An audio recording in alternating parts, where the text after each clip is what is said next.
Soy Carlos López Jones. El día de hoy vamos a platicar sobre Trump y Powell. Se están peleando los dos hombres más poderosos del mundo. Trump, bueno, pues como ustedes saben, es el presidente de Estados Unidos, dirige al ejército más grande del planeta. Y por el otro lado, el señor Powell dirige al banco central más importante del mundo.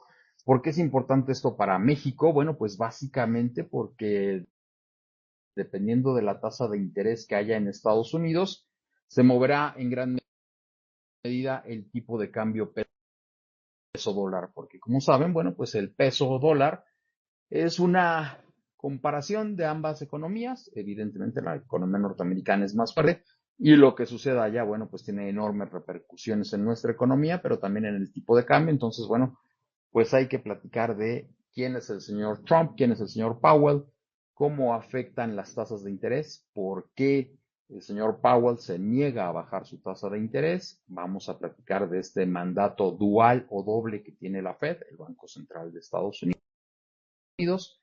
Y bueno, la señora Sheinbaum, la presidenta, hoy decía en la mañana que era importante que México también tuviese un mandato dual Banco de México. Vamos a platicar también sobre la pertinencia de ese tema, si lo debe de tener o no lo debe de tener. Y bueno, pues vamos a empezar con este space. Soy Carlos López Jones, director de Tendencias Económicas y Financieras. Escribo el Substack de Carlos y gracias a la doctora Erika Adán, bueno, pues este space se convierte en un podcast que publicamos en Apple Podcast y en Spotify. ¿Qué es la Fed? La Fed es la Reserva Federal de Estados Unidos. Es como nuestro banco central. Está compuesta por dos organismos. Por un lado están los 12 bancos regionales de esta Reserva Federal, que están ubicados en lugares estratégicos de Estados Unidos. Cada uno actúa por su cuenta en su región. Tienen ciertos estados bajo su cargo. Y está la Reserva Federal como el gran organismo que regula a todo el sistema financiero norteamericano, junto con la Security Exchange Commission. La Reserva Federal tiene, entre otros, doble mandato, a diferencia de Banco de México. Por un lado, tiene que preservar el empleo, tener una tasa de desempleo pues baja, normalmente se alrededor del 4%, y por otro lado, tiene que a todo vapor y mantener, por otro lado, la inflación en niveles sostenibles más o menos alrededor de 2% anual, son sus dos objetivos. Pleno empleo, una tasa de desempleo baja, por otro lado, una tasa baja de 2% anual. ¿Cómo lo logra esto? Bueno, pues básicamente lo hace a través de su tasa de referencia. ¿Qué es la tasa de referencia? Es la tasa a la cual le presta a los bancos en última instancia. En este momento se encuentra en un rango de 4,25 a 4,50% anual. Conforme baje su tasa de interés, la gente, como sucede en todo el mundo, buscará otras alternativas de inversión, empezará a sacar su dinero, empezará a comprar casas, empezará a comprar autos y esa mayor demanda acelera la economía. ¿Por qué no la debe de bajar mucho como quisiera el señor Trump, que le dice que la tasa de 4,25 es muy alta, que a él le gustaría una tasa de 1,50? Bueno, pues porque esta aceleración en la demanda, de mayor demanda, provocaría que los precios de las cosas empezaran a subir. Si yo tengo un auto que cuesta $25,000, por ejemplo, y veo que la gente empieza a demandar mucho mi auto, lo que yo hago es que subo el precio a 26,000, a 27,000, a $28,000. Si yo veo que mi casa hay mucha gente que la quiere comprar y vale $350,000, pues la voy a subir a 360, 370, 380. Entonces la Fed tiene que mantener este equilibrio entre tener precios razonables, una inflación del 2%, y al mismo tiempo tener un empleo, una tasa de desempleo baja alrededor de 4%. Si bajo mucho la tasa, baja mucho el desempleo, pero también aumenta la inflación. Si por el contrario subo la tasa de interés, pues a la gente se le hace más atractivo mantener su dinero en el banco, ya no compra tanto y al dejar de comprar, bueno, pues la demanda cae y la inflación se reduce, bajan, los precios ya no suben tan rápido. Por eso la Fed tiene que estar jugando en este juego de tener pleno empleo y bajas tasas de interés. En el caso de Banco de México, donde nada más tenemos un banco central, aquí nada más tiene el banco un solo mandato, que es mantener precios estables a lo largo del tiempo. En México, actualmente la meta de inflación es 3% más menos un punto. Normalmente, bueno, pues eso de hablar de un 3% es muy complicado, pero si se mantiene entre 2 y 4%, dice Banco de México, estoy donde quiero estar. Le debería de interesar el tema del empleo, como dice la señora Sheinbaum, que debería Banco de México de llevar a cabo. La verdad es que cuando los bancos tienen el problema de qué hacer, si bajar la tasa de inflación o aumentar el empleo, lo que recomiendan todos los estudios, toda la teoría y los casos prácticos del pasado es que el Banco Central primero se debe de centrar en controlar la inflación y ya después se debe de preocupar por el empleo. ¿Por qué se debe de centrar un banco central en la inflación y no en tener una baja tasa de desempleo? Bueno, pues básicamente porque la inflación afecta a todas las personas por igual y no todos logran tener un incremento en su sueldo. Si yo tengo una tasa de inflación más o menos del 4 o 5%, como lo que está pasando en México, voy a provocar que las tasas de interés de los préstamos, bueno, de las personas que piden, que ahorran para yo poderle prestar después, pues van alrededor de andar del 7, del 8 y yo voy a prestar a tasa del 10 y del 11. Entonces, son tasas ya muy altas. En México tenemos esas tasas, son muy altas y no permiten que la gente compre bienes y servicios. Si por el contrario tengo una tasa de inflación baja del 1 al 2%, que es lo que normalmente tiene Estados Unidos, bueno, pues los créditos se dan al 4 y al 5% y entonces ya más gente puede comprar bienes y servicios porque las tasas de interés son relativamente bajas. Si yo, por ejemplo, vendo autos, no es lo mismo tener una tasa de interés del 10% y decirles, les doy un crédito a 3 años sin intereses, yo los absorbo, porque entonces estaría absorbiendo 30% de esos intereses. Si en cambio la tasa de interés está al 4%, en 3 años estamos hablando de que yo absorbí intereses del 12%, 3 años. No es lo mismo absorber dentro de un precio de cualquier cosa 30% de su valor o 12% de su valor.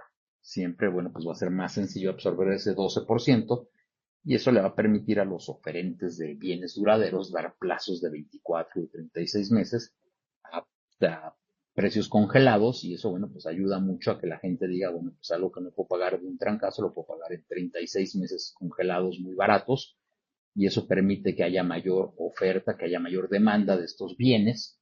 Y del otro lado, bueno, pues una tasa de interés baja del 4% me permite a mí como empresa pedir prestado a una tasa baja y en consecuencia generar más empleos, generar más inversiones, expandirme o comprar a la competencia o pensar en nuevas inversiones al 4%. Por eso es muy importante, primero, bajo la tasa de inflación y ya después me preocupo por el pleno empleo. En este momento en Estados Unidos hay pleno empleo. ¿Qué es esto? Que la tasa de desempleo está alrededor de 4%.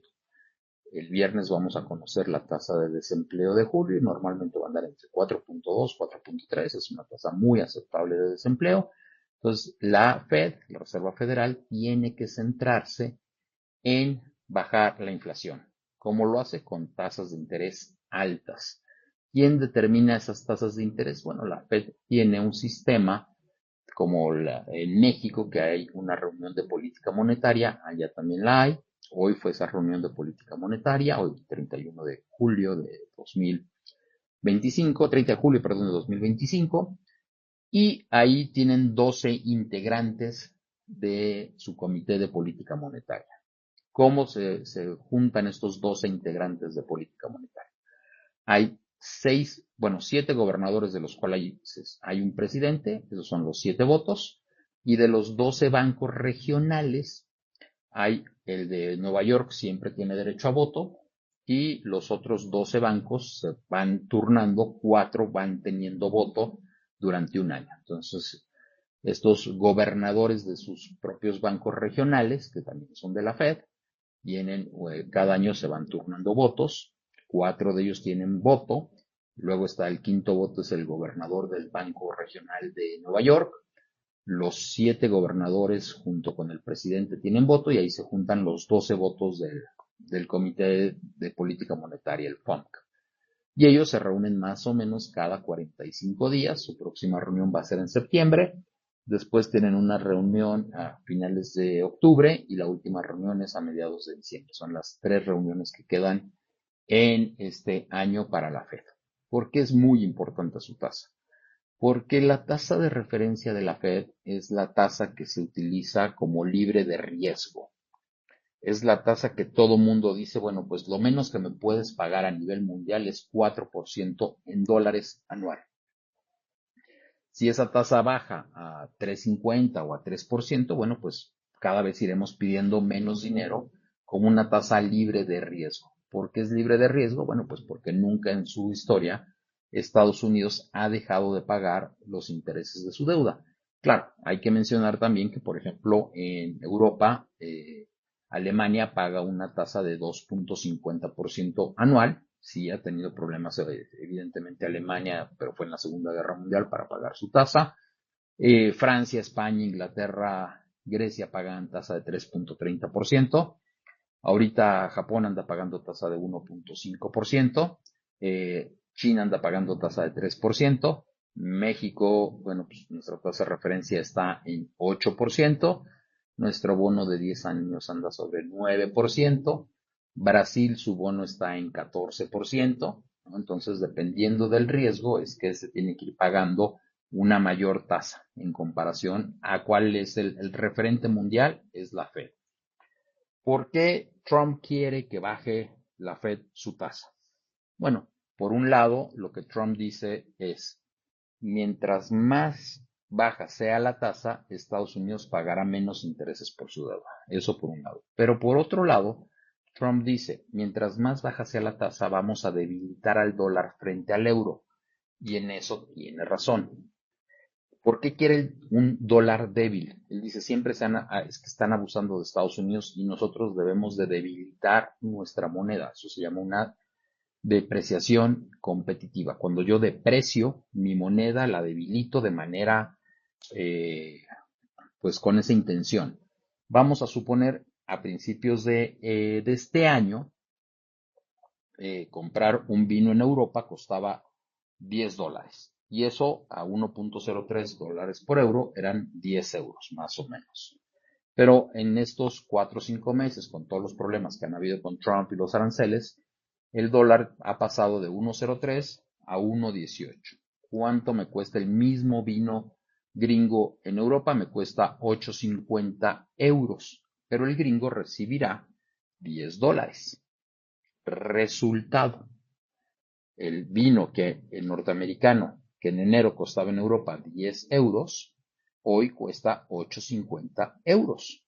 Resultado, bueno, pues habrá mucha gente que diga, bueno, pues voy a probar el vino norteamericano en lugar del vino francés, o en lugar del vino español, o en lugar del vino griego, y todos los productos norteamericanos se han depreciado, han bajado su valor en comparación a los europeos en un 15%. Eso evidentemente hace que más gente en Europa decida comprar productos gringos en lugar de productos europeos. Eso eleva la demanda de productos gringos en Europa, eleva las exportaciones norteamericanas y eleva la cantidad de empleos que pueda generar Estados Unidos en su país.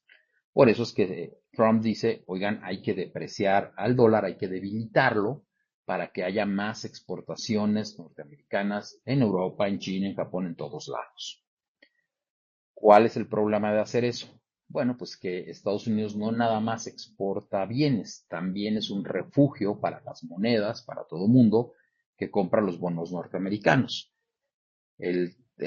Al debilitar el dólar en Europa, también se debilita con respecto a México.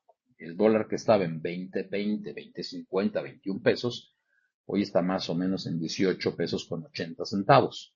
Ha habido una debilidad del dólar en estos 6 meses porque, bueno, pues Trump ha querido debilitar a su moneda y lo ha hecho a través de ponerle aranceles, a través de pelearse con la gente y a través de decir que va a hacer cualquier cantidad de cosas, ¿no? Entonces, Se debilita el dólar, tanto contra el euro como contra el peso y contra el resto de las monedas. Pero ¿qué pasa? Si yo debilito mi moneda, hay muchos inversionistas que dejan de comprar mi papel de deuda. Si, por ejemplo, un fondo mexicano compró 20 millones de pesos en bonos norteamericanos en enero de este año, compró $1 millón. Si ahorita quiere regresar ese millón de pesos, de millón de dólares a pesos mexicanos, va a recibir 18.8 millones de pesos. Perdió $1 millón por haberse refugiado en el dólar a principios de este año. Por eso es que los presidentes norteamericanos dicen, a ver, ¿qué me conviene más? ¿Tener un dólar débil, con lo cual voy a tener más exportaciones, o tener un dólar fuerte, con lo cual voy a atraer más capitales para que compren más bonos norteamericanos? Estados Unidos es más importante su deuda, que es de 35 billones de dólares, millones de dólares, una cantidad impresionante, a sus exportaciones, que son más o menos 3 4 billones de dólares. Entonces es 10 veces más importante el atraer recursos para su sector de deuda que para debilitar su moneda para exportaciones. Entonces en la balanza a Estados Unidos, en teoría, le conviene más tener un dólar fuerte. Pero bueno, pues Trump dice, no, yo quiero un dólar débil. No sé a quién le piensa vender toda la deuda que está imprimiendo cada año a Estados Unidos si tiene un dólar fuerte. Y lo que dice el señor Powell es, a ver, yo no puedo bajar la tasa de interés hasta que yo no esté seguro que la inflación realmente se dirige al 2%, que ese es mi objetivo. Mientras eso no suceda, yo no voy a bajar la tasa de interés. ¿Cuál es el problema de una tasa de interés tan baja, de mantenerla alta? Pues que también los créditos hipotecarios en Estados Unidos están altos. Ese es el mayor problema. Créditos, los créditos hipotecarios están muy altos en este momento en Estados Unidos, están al 6.50%, deberían de estar al 3%, 3,5%. Entonces, por eso es que muy probablemente la Fed sí va a bajar su tasa de interés en septiembre y probablemente la baje en diciembre si la inflación no se dispara mucho. Yo creo que vamos a terminar el año en una tasa que va a estar en un rango de 3,75 a 4% y eso, bueno, pues debilita un poco al dólar y en consecuencia, bueno, pues tendríamos un tipo de cambio entre 18.50 y 19 pesos. ¿Qué pasa si del otro lado Estados Unidos no baja su tasa de interés y Europa la sigue bajando? Bueno, pues eso va a fortalecer al dólar, como ya estamos viendo, de 1,18 ya pasó a 1,15 más o menos. Y con esa situación vamos a tener un tipo de cambio fuerte del dólar. Vamos a ver en qué termina, pero ahí estamos. ¿Puede Trump correr al señor Powell?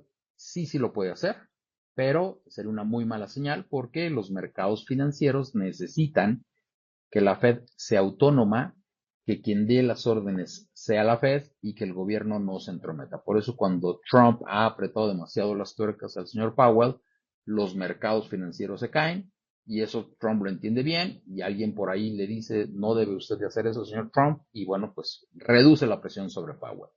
Por el momento, las cosas están así. Vamos a ver qué termina pasando en los próximos meses. Muchísimas gracias a todos. Soy Carlos López Jones, director de Tendencias Económicas y Financieras. Gracias a la doctora Erika Dan, este space se va a convertir en un podcast que publicaremos en Apple Podcast y en Spotify. Gracias a todos.